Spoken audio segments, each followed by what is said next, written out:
they're on to me, dude. Those guys are sharp as nails up there. You can't put anything past them.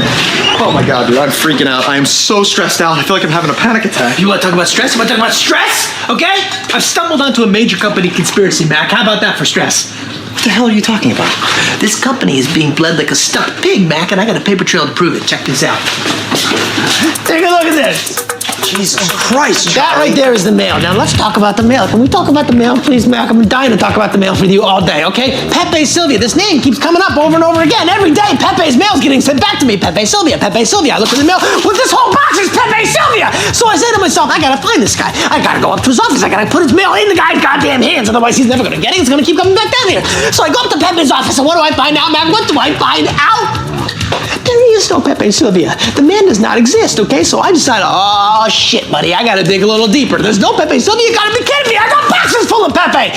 All right, so I start marching my way down to Carol in HR, and I knock on her door, and I say, Carol, I gotta talk to you about Pepe. And when I open the door, what do I find? There's not a single goddamn desk in that office. There is no Carol in HR.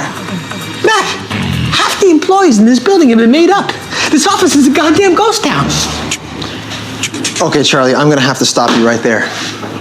Not only do all of these people exist, but they have been asking for their mail on a daily basis. It's all they're talking about up there. Jesus Christ, dude, we are gonna lose our jobs. Well, calm down, because here's one thing that's not gonna happen. What? We're not gonna get fired. We're not. Because we've already been fired. We've lost our jobs? Yeah. About 3 days ago, a couple pink slips came in the mail. One for you, one for me. So what did I do? I mailed them halfway to Siberia, okay? If we've lost our jobs, that means we lost our health insurance, which means all of this was for nothing. God damn it, dude, I'm having a panic attack. I'm actually having a panic Will you attack. settle down and have another cup of coffee? I am, bro. All right, well, fine. You know what, Barney? Give this guy a cigarette. He's freaking out. Huh? Who? Barney. He's the guy who tipped me off to Pepe Sylvia. Barney? Who the hell is Barney? You don't see... Oh, shit. Where the hell did he... You've lost your mind. You've lost your goddamn mind, Charlie.